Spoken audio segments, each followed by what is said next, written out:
as far as back as I can remember, I've always been interested in comics and sort of, redrawing the comics that I read.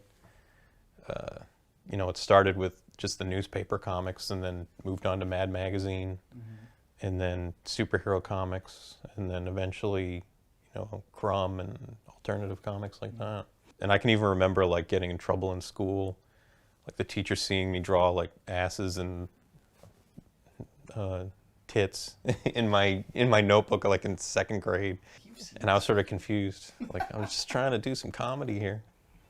But the most important thing is this guy jumping, and then everything else is important, but it's not as important as this. So I drew and redrew this David Lee Roth multiple times, because if this doesn't look really good and if it doesn't look sharp and fun, the rest of the image isn't going to look fun. So I was really took my time with this image, and also Eddie is one of my favorite guitarists of all time, so I had to make sure I got him right.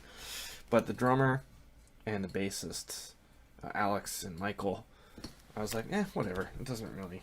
I mean, like it does matter, but like I'm picking and choosing my battles, right? So I'm not gonna get all bent out of shape if Michael doesn't come out exactly the way I want, because I've already got my victory planned here. So I'm kind of like assessing what's most important to me in the drawing as I'm drawing it, and then as I attack it, I'm consciously like, okay, here's where I need the win. I've decided that I need it to be good here. So it's like you're taking this time to be like, this has to be awesome. Just wanted to go through a bunch of these newsprint comics,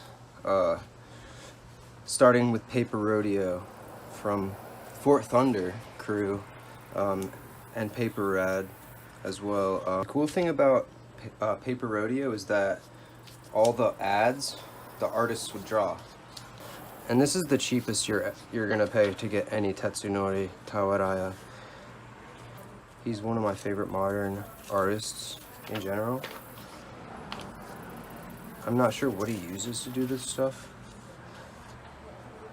I know it's all hand-drawn because I see him, I follow him on his social media, and this stuff is definitely drawn with some sort of marker or paint, or I'm not sure, ink. This is like still available as well from Desert Island. I swear, it's definitely still there. Oh wow, look at this. They have this is the one I was looking in the Facebook groups, the Marvel Legacy of Jack Kirby. $7.99. This is slipcase book. Definitely getting this one. Also got me the Superman Unchained. $6.99, which is really a good price for this. It's not an absolute, but it hasn't come out yet.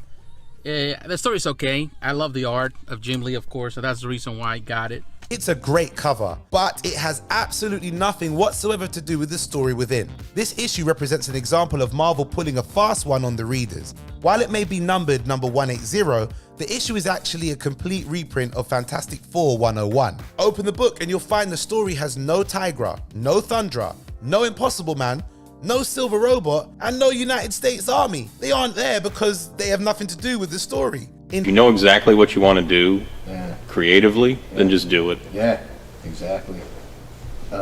So, like, what's your earliest comic?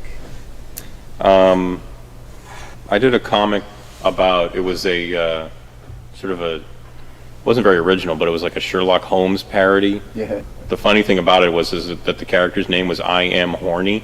Yeah. Because I thought horny meant crazy. Uh-huh. So I was showing my mother, I was like, look at this comic I made, it's called I Am Horny. What did your mom think of that? They just were like, my father and mother were laughing at me. Prison Pit's like definitely like a kind of more sophisticated, adulty weirdo, almost like an art book in a way. At least that's the way I perceive it. Like it's not as much like gags. It's not like. Well, no, it wasn't intended to be gags. Like it was supposed to be. Well, it was intended to be taken seriously. Like I approach it seriously. Yeah.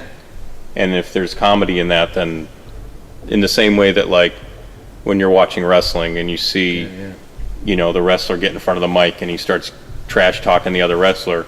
Yeah. He's fucking serious, but you're laughing. Yeah. I wanted it to be dark and creepy and kind of get under your skin. It wasn't intended to be sort of funny in the same way that Angry Youth Comics was funny.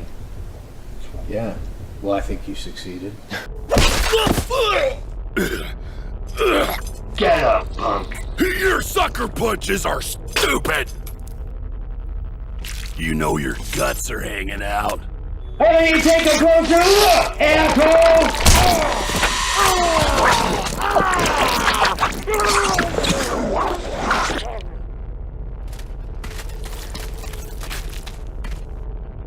Now I'm gonna split you in half and wear your lungs as underpants!